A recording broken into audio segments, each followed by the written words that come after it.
पश्चिम महाराष्ट्रामध्ये पावसानं अक्षरशः हैदोस घातलाय। कृष्णा, वारणा त्याचबरोबर पंचगंगा नद्यांच्या पाणी पातळीमध्ये मोठी वाढ झाली आहे। पंचगंगा नदी आता धोका पातळीच्या उंबरठ्यावर आली आहे। नदीकाठचे अनेक सखल भाग आता जलमय झाले। नदीनं पात्र सोडलं असल्याचं काही ठिकाणी कळतंय।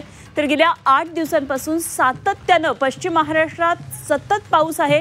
विशेषतः कोल्हापूर, सांगली, सातारा या जिल्ह्यामध्ये तीव्रता अधिक पाहायला मिळते। कोल्हापूर जिल्ह्यात झालेल्या अतिवृष्टी सदृश्य पावसामुळे जनजीवन पूर्णतः विस्कळीत झालेलं आहे। जिल्ह्यातल्या सर्वच नद्या आता धोका पातळी जवळून वाहतात। त्यामुळे पुराच्या पाण्यामुळे अनेक भाग आता जलमय झालेले आहेत। आणि इतकंच नाही तर महत्त्वाच्या मार्गावर पुराचं पाणी येऊन रस्ते वाहतुकीसाठी सुद्धा बंद झालेत।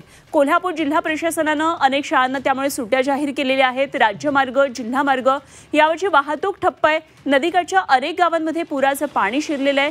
तर कोल्हापूरमधल्या शहरातल्या सखल भागामध्ये देखील पुराचं पाणी पोहोचलंय। सध्या पंचगंगा नदीची पाणी पातळी 42 फूट 6 इंच इतकी आहे। तर काय नेमकी सगळी कोल्हापूरमध्ये ही परिस्थिती आहे आपण जाणून घेणार आहोत। तर कोल्हापूरमध्ये पंचगंगेला पूर आलाय आणि जिल्ह्यातल्या चिखली गावाला पुराचा वेढा बसलेला आहे। सखल भागात पुराचं पाणी शिरलेलं आहे आणि पुराच्या धोक्यामुळे ग्रामस्थ सुद्धा भयभीत झालेले आहेत।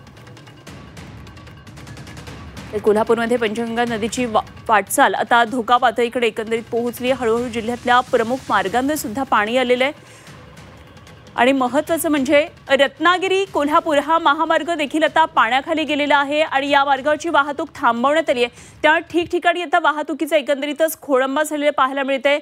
नद्यांचं पाणी रस्त्यावर आलेलं असल्यामुळे काही महामार्ग बंद झालेत आणि त्यातला हा महत्त्वाचा महामार्ग तो म्हणजे कोल्हापूर रत्नागिरी महामार्ग सध्या पाण्याखाली गेलाय। त्यामुळे या महामार्गाची वाहतूक सध्या थांबवण्यात आली आहे।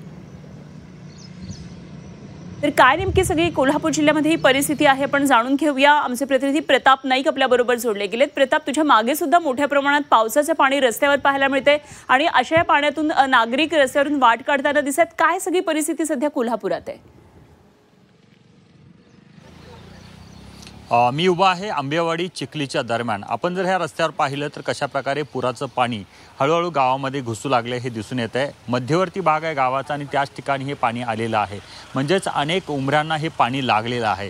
याचा अर्थ स्पष्ट आहे की कोल्हापूर जिल्ह्यातल्या सकल भागामधली काय परिस्थिती आहे हे आपल्याला दिसून येतं। कारण आपण पाहतो की गेल्या 8 दिवसापासून या ठिकाणी आपण पाहतो की मोठ्या प्रमाणात पाऊस पडला।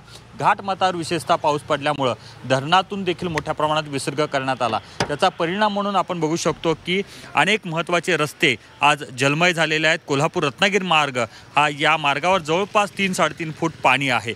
याचाच अर्थ स्पष्ट आहे की कोल्हापूर जिल्ह्याला हळूहळू पुराचा वेढा पडतोय आणि त्याचबरोबर परिस्थिती हातावर जाते की काय अशा प्रकारची स्थिती निर्माण व्हायला सुरुवात झालेली आहे। या पार्श्वभूमीवर प्रशासनानं नदीकाठच्या गावांना सतर्क राहण्याचे आदेश देऊन त्या ठिकाणी स्थलांतर करायला सुरुवात केलेली आहेत। अनेक लोकांनी या गावातून स्थलांतर करायला सुरुवात केलेली आहे, पण अनेक लोक आहेत ती गावातून बाहेर पडताना दिसत नाही। त्यांचं म्हणणं असं आहे की घरामध्ये चोऱ्यामाऱ्या होत असतात, त्यामुळं शेवटच्या टप्प्यात आम्ही विचार करू। एकूणच पाहतोय की ही परिस्थिती हाताळण्यासाठी प्रशासन कशा प्रकारची पावलं उचलतं हे पाहणं महत्त्वाचं असणार आहे। सध्या पंचगंगा नदी जी आहे ती धोक्याच्या पातळीच्या उंबरठ्यावर आहे। या परिस्थितीत जर पाणी पुन्हा वाढलं किंवा पाणी मोठ्या प्रमाणात आलं, पाऊस जर जोरात वाढला तर मात्र परिस्थिती हाताबाहेर जाईल अशा प्रकारची स्थिती सध्या आता दिसते।